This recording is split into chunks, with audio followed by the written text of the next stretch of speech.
Assalamualaikum warahmatullahi wabarakatuh. Halo rekan, jumpa lagi di podcast Kan bersama saya Nindya Novira. Dan saat ini telah hadir bersama kita Bapak Nurila Gunawan Wibisono atau yang biasa kita kenal Bapak Wibi.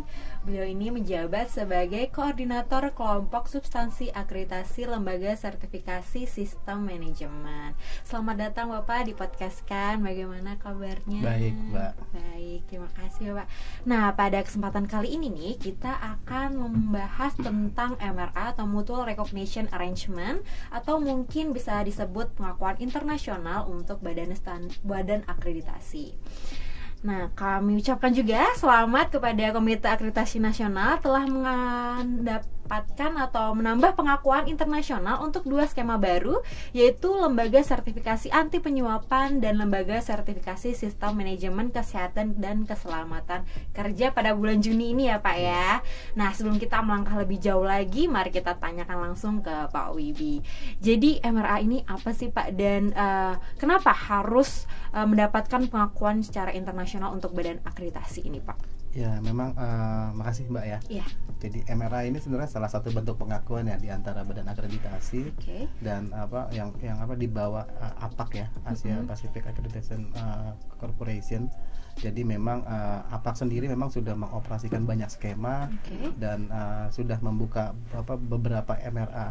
Dan memang di Juni ini kami mendapatkan 2 tambahan MRA untuk ISO 45001 dan ASA 30001.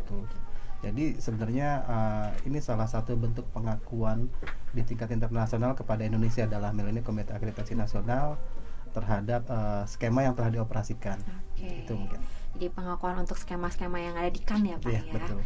Nah, kalau keuntungannya sendiri Pak, apa saja keuntungan bagi badan akreditasi ini setelah mendapatkan pengakuan, atau mungkin bagi lembaga-lembaga LPK-nya ini Pak? Ya, sebenarnya ini memang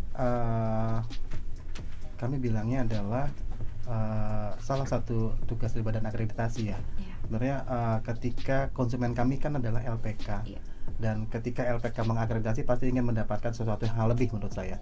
Jadi sebenarnya bentuk pengakuan ini adalah sebenarnya bagian dari kami memberikan layanan, dalam arti adalah ketika mereka mengajukan akreditasi dan skemanya sudah dapat pengakuan, sebenarnya ketika mereka menerbitkan sertifikat terhadap kepada organisasi penerap, jadi sertifikat tersebut bisa diakui di tingkat internasional.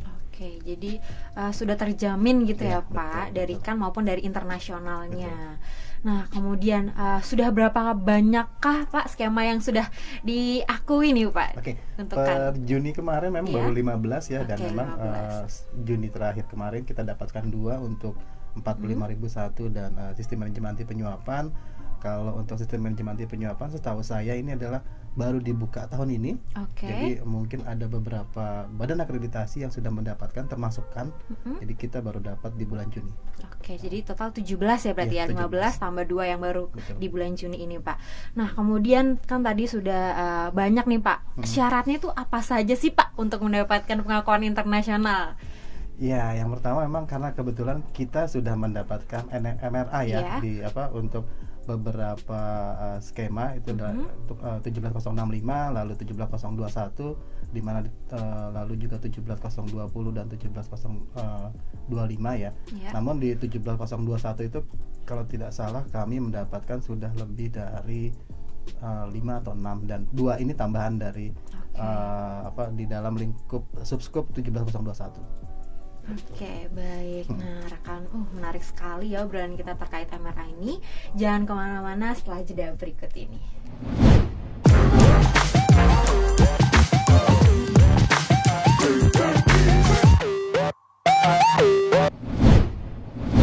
Kembali lagi di podcast Kan, mari kita lanjutkan pembahasan terkait MRA atau pengakuan internasional bagi badan akreditasi. Nah, selanjutnya nih Pak, ada yang ingin saya tanyakan. Dalam proses mendapatkan pengakuan internasional ini, apakah ada tim khusus sebagai penilai atau yang terjun langsung untuk menilai pengakuan internasional ini Pak?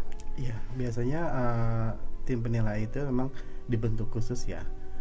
Kami biasanya APAC sendiri menyebutnya biasanya adalah evaluator.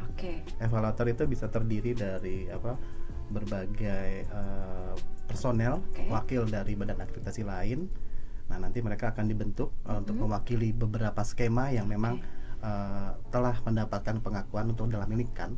Jadi biasanya tim evaluator itu mewakili untuk skema 17025, lalu 17021, 17065, 17020, lalu juga yang berefisiensi. Jadi memang berbagai tim ini memang kita sebutnya tim evaluator mewakili berbagai kompetensi dan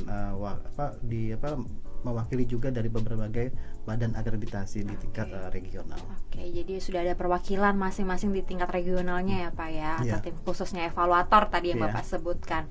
Baik, kalau tadi kan kita sudah membahas tentang syarat, keuntungan. Nah, hambatan atau tantangan sendiri nih Pak, bagi untuk mempertahankan pengakuan internasional ini apa saja Pak? Oke, baik. Jadi sebenarnya kalau menurut saya ada dua ya, baik itu tantangan di tingkat internal kita sendiri dalam menikan ya, bagaimana kita memastikan bahwa skema yang kita operasikan itu telah inline atau comply terhadap persyaratan yang di tingkat internasional.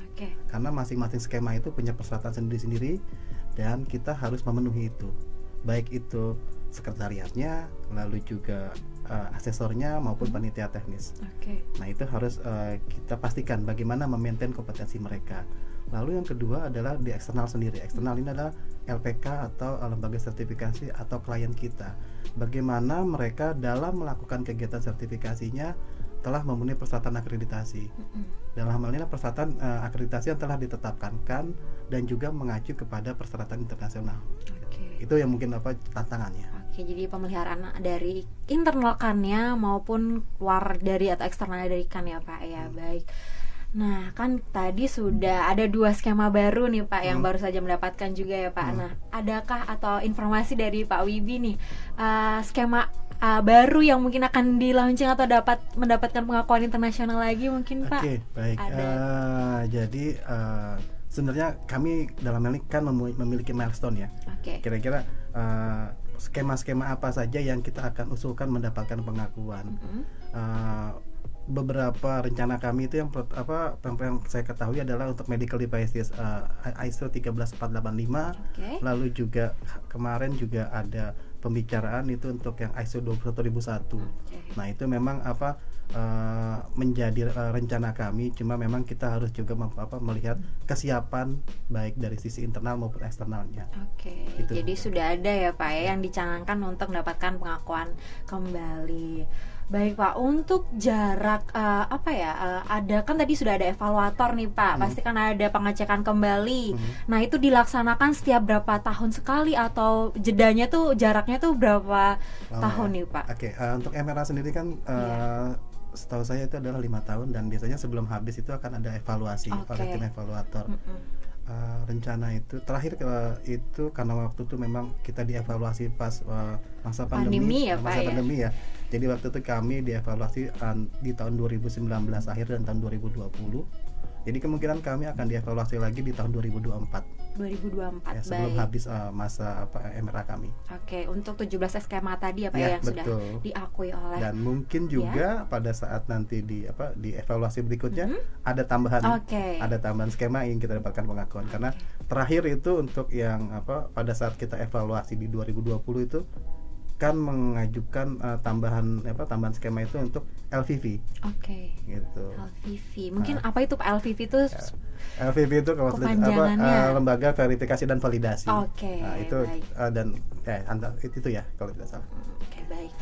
Rekan, seru sekali ya rekan pembahasan terkait pengakuan internasional khususnya untuk badan akreditasi. Nah, sebelum ditutup mungkin dari Pak Wibi ada yang disampaikan kepada rekan? Ya, baik.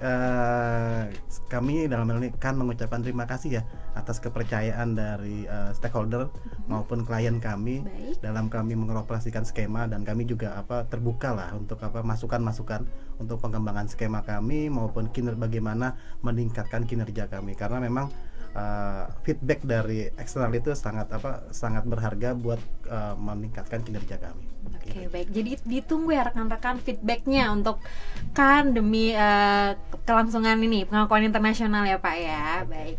Terima kasih Bapak, dan tiba saatnya saya Nindya dan rekan kerja pamit undur diri. Saya ucapkan terima kasih lagi kepada Pak Wibi atas sharingnya terkait pengakuan internasional. Jangan lupa saksikan podcast kan di jam dan hari yang sama di channel YouTube Komite Akreditasi Nasional. Sampai jumpa. Wassalamualaikum warahmatullahi wabarakatuh. Terima kasih Pak. Terima kasih.